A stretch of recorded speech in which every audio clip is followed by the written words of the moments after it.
20.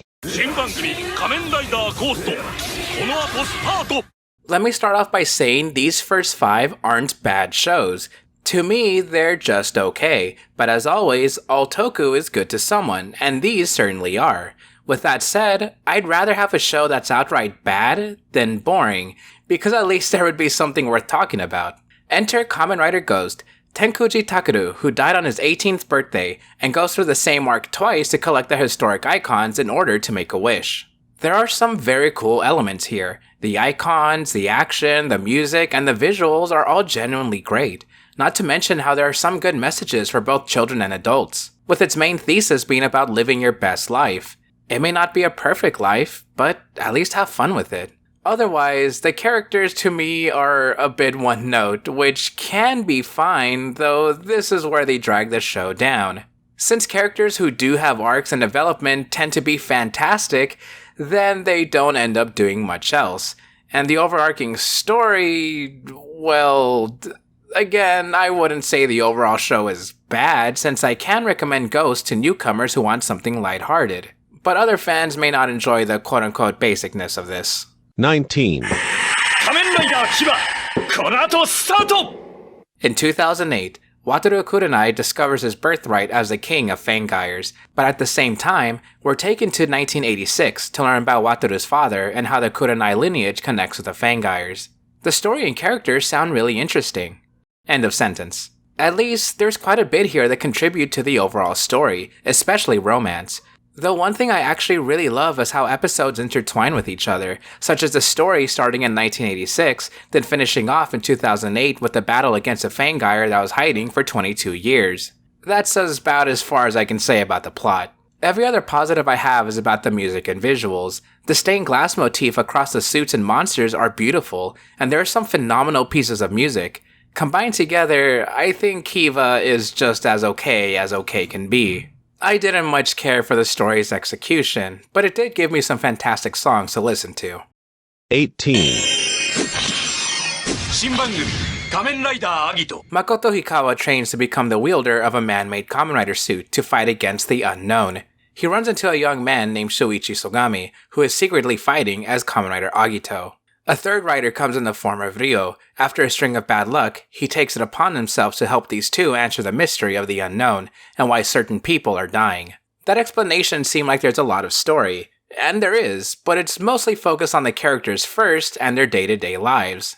To me, the show was pretty slow and a tiny bit boring, but man, if I didn't enjoy seeing these characters interact, and seeing how Shuichi was only moments away from being caught by the police, or Hikawa training hard to be able to take down an unknown himself, or having Ryo investigate the overarching mystery while keeping his head down as much as he could. I'm basically keeping this short because that's all I can say. To me, Aito has its moments, but they're fantastic moments, made even better knowing how unique this show is compared to today, or even other Heisei Phase 1 writers. 17. Haruto Soma is granted the power of a wizard in order to stop ghouls from creating the Sabbath. There isn't much of an overarching story, as we focus on a small cast of characters trying to help out civilians before they fall to despair. It sounds good on paper, a bit basic, but hey, it's about magic and fighting off monsters. My main issue was how the show was too basic for having a magical premise. As a writer fan, I was also getting burnt out by 4 episodic, 2-part formula shows in a row. But Wizard should be more accessible to newer viewers. Above all, what I can praise leads to my highest compliments. The action and music are incredible. These gorgeous suits look so good flowing in the wind, doing all those flips and kicks. If anything, I at least love Wizard's action scenes and listen to the soundtrack. Although, if you do stick with the show, then you'll get some fantastic twists, some fun characters, and a beautiful ending that won't make you regret watching. 16. Shinji Kido finds himself thrust into a battle against 13 Kamen Riders in a battle royale, all fighting for their wish to come true. Although, the losers are destined to die. After Kamen Rider Aito, the franchise took an entirely new direction in basically every way they could, while still keeping the drama, and that premise alone already sounds great. If you like that one-sentence synopsis, then you'll probably enjoy Ryuki.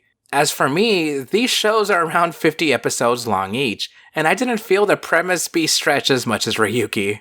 We don't even get to see all 13 writers in the main show, and a few writers have very little screen time, so honestly I just got a bit bored.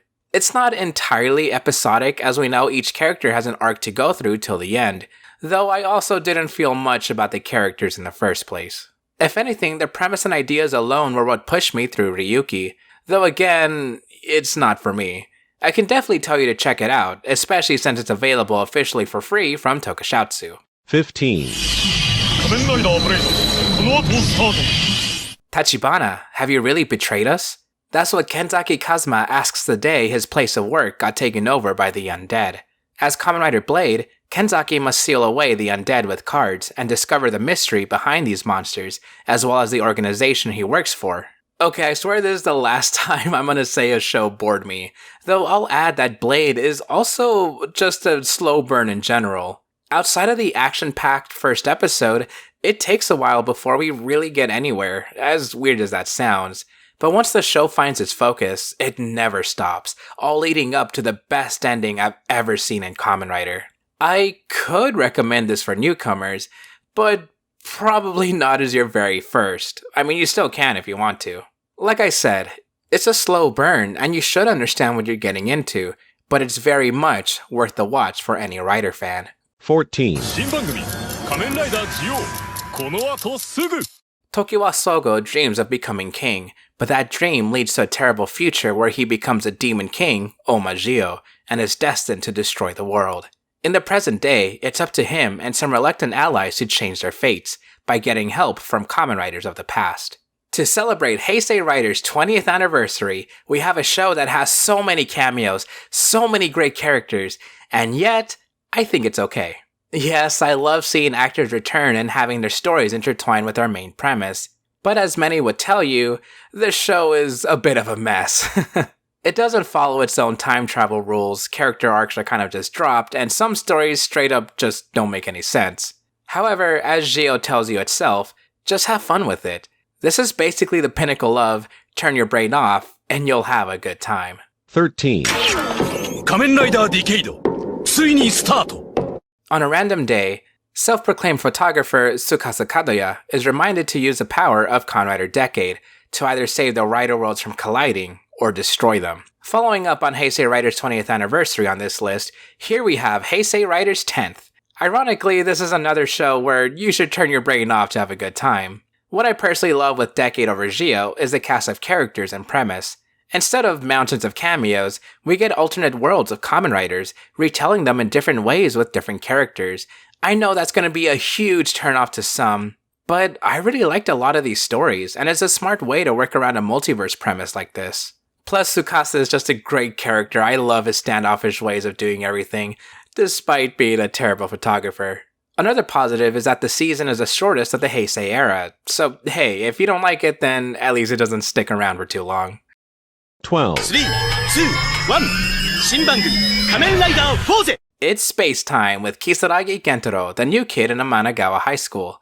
There, he learns about the Zodiarts who threaten the school, so he takes it upon himself to transform and protect his friends. The power of friendship is used so well here.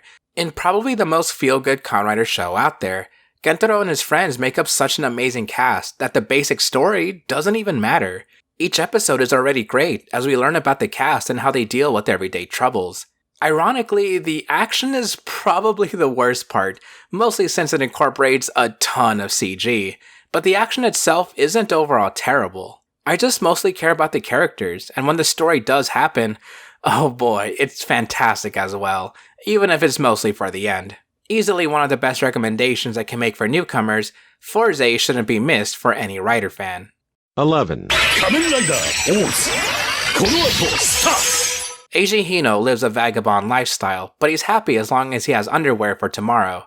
Then the greed awaken, and now Eiji is forced to transform and stop them from turning people's desires into monsters. Much what I had to say about Heisei, I could also say here. You could even exchange these two entries if you want. Oz has so much love and care with its cast, while again, there's not much of an overarching story until later. Instead, we have two-part episodes of Eiji learning what Oz is, or protecting a man who got taken over by a greed. I'll also say that the monsters are interesting, each with their own big personalities and giving us a closer look into the past and how the greed came to be. I tend to group O's and Fourze together, but for the most part, I definitely prefer O's all around, since it has a lot of great suits, great music, great action, and of course, great characters. 10, 新番組仮面ライダードラえもんこの後スタート Years ago, an event called the Global Freeze awakened the Roimudes, creating a new police branch which Shinosuke Tamari joins as a car-themed hero, along with his talking belt, Mr. Belt. You could really split Drive into two parts, with the first half being episodic and not focusing on a larger story for the most part. We mainly have our monsters of the week being defeated by Drive and his many power-ups. The first half isn't bad at all, even if a bit basic. I could compare to O's and Fourze, where it's still an overall fun time. The overall visuals might turn some away since, he's a car, but I think the characters are compelling enough to get past that. I especially love Shinosuke's backstory of being an officer during the Global Freeze, and he has to learn to overcome his fear of hurting another partner. Plus, the villains are just as interesting, being these generals that help sustain the Roidmute since there's a limited number of them, so they learn to care more about each other. And then we get to the second half, and I can't say much more than that. Mostly since this is spoiler-free, but getting a serialized story works incredibly well coming off less plot-focused episodes. Drive is an easy recommendation, and already a big start to my top 10. 9, 仮面ライダーダブルこの後スタート Futo, the Windy City, where people can transform into monsters by using Gaia memories. Luckily, there's a hero who's actually two detectives in one, half-boiled Hidari Shotaro and the genius Philip. Together, they solve crimes and mysteries while finding the origin of the memories as Kamen Rider Double. This is one of those where you just hear the premise and you know it's gonna be good, for better and for worse. This is entirely a detective story for about 50 episodes, so if you're not into that, then try to watch anyway, because the stories we have are great. Shotaro isn't a hard-boiled detective. He's half-boiled, and we love him for it because he still has the heart of a hero, doing what his mentor would want him to do. And Shotaro's partner Philip completes the duo, as Philip is a major brain, but also being hyper-focused on anything he doesn't know about. These two alone are worth watching the show for, but throw in the extra cast that truly make the city feel alive, and you too will fall in love with the Windy City. 8, 仮面ライダークーガ Yusuke Gai, a professional dream chaser with 2,000 skills. He comes back home to Japan in time to witness the Grongi awaken from their slumber. Now being chosen as the user of a mystical power, Yusuke must transform to protect people's smiles. The closest you'll get to a J-drama with a superhero, this show takes itself very seriously, but also knows when to take a step back and just let the characters be characters. That's easily the biggest selling point. While a bit dated, especially in terms of CG, there's still a charm and earnestness that you definitely couldn't get anywhere else. As I said, the characters carry the show so much, and not even just the main characters, but even the side ones get a lot of focus, and not in a way that's intrusive, because everything connects in such a smart way. Yusuke starts to work with the police, mostly one named Ichijo, and the two have perfect chemistry, understanding what each other have to go through with tragedy surrounding these monsters. But they're not alone, since their friends help them in every way possible and... Okay, I could just go on, but truly, the realness of everything surrounding Kuga is what makes it so special. 7, 新番組仮面ライダーカブトこの後スタート The man who walks the path of heaven, Tendo Soji, believed to be born solely so he could become a true hero. When the day finally comes, he's ready to fight against aliens called worms, while constantly running into an organization known as Zect, who have their own Kamen Riders. Kabuto reminds me of Kuga in a lot of ways, both taking themselves seriously, except Kabuto leans more into the wackiness of itself and still being really cool. This is one where I just love it visually. Just look at the amazing suits, the effects that still hold up, and of course, the speedster fights. And yeah, I like the characters too. Since there are so many writers, there are a lot of opportunities for each different personalities to clash, though the biggest standout is Arata Kagami, starting out small then becoming a hero, but of course I won't say much more than that. I will admit, Kabuto isn't for everyone, as the story starts to lose track of itself about halfway through, and the characters are good, but I wouldn't say great, except Kagami. Either way, the action alone is worth watching. 6, 仮面ライダー電王いよいよスタート Hop aboard the Denlighter and let it take you across time. Where it goes, no one knows, but it'll be a fun journey regardless. You might even run into Ryotaro Nogami, the unluckiest man alive, and his Imogen friends. Sword Form Den-O looks phenomenal, and the overall action isn't bad either. What I really love is that this feels like a slice of life as we go through Ryotaro's day-to-day, when he just so happens to come across Imogen that wants to take over the timeline. It's quite interesting to combine these aspects, especially when we get some real tearjerker episodes. And the theme of moving forward with time, regardless of, and never forgetting the past, is so beautiful. I'll admit, I'm not too crazy about specific characters aside from a new cast member halfway through, but I still love the interactions with each other, becoming a family as the show goes on. Another easy recommendation for those that want to have a great time, and maybe shed some tears of joy along the way. 5, 仮面ライダー5 in a flash As you've been noticing, I have 3 main criteria for how I critique a show. That's characters, action, and story. It's why I've been bringing up each specific element for every entry, and I'll say that my top 5 basically pass all 3. Except for Faiz. Takumi Inui is an average guy with no ambition, until he takes it upon himself to transform and defeat the Orphanoch, all while finding out what happened during a certain skull incident at the center of the Orphanoch mystery. Sort of. The story is all over the place. I think even the show doesn't really know what to do with itself for the most part. And when a couple more writers are introduced, then it becomes even messier, cause things kinda just happen. And yet, I can't help but to love Faiz for no real reason. Takumi is a real jerk of a character, his friends are there, and the action is alright, I guess. I'm not the biggest fan of the Faiz aesthetic as some people are, but again, I just keep gravitating to saying Faiz is fantastic to me. It's hard to specify without going into spoilers, so I'll at least say that Faiz has its moments, and those moments are some of my favorite in the entire Kamen Rider series. I really hope I didn't do Faiz an injustice there. I could just tell someone's gonna be like, wow, Marcos says Faiz is bad. Maybe. Moving on. 4, 仮面ライダーガイムこの後スタート People are under the watchful eyes of Yggdrasil Corporation, so to forget their leadership, teenagers form dance groups and fight using lock seats to summon monsters for turf battles. After the disappearance of his friend, Koto Kazuraba finds a belt that can transform not only him, but other dance teams into armored riders. Once again, it's really difficult to say more than the basic premise, but I'll say here that the story does not go the way you'd expect. There are about 4 parts of the overall 50-some episodes of GhiaIIy, and what I mentioned was only the beginning of part 1, with each section getting more and more intense. Their journeys the characters take are so full of twists and growth that I dare not spoil anything more here.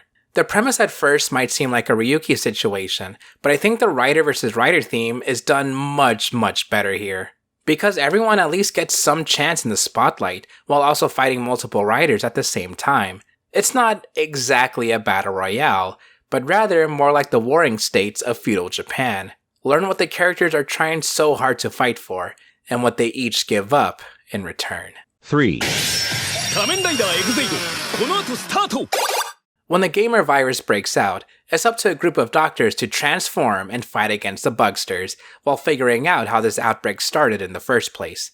Emu Hojo is a new doctor in training when this story starts, and he learns of a secret he's hid away for a long time. Funnily enough, despite the short synopsis and the somewhat predictable surprises, this is still such a great time.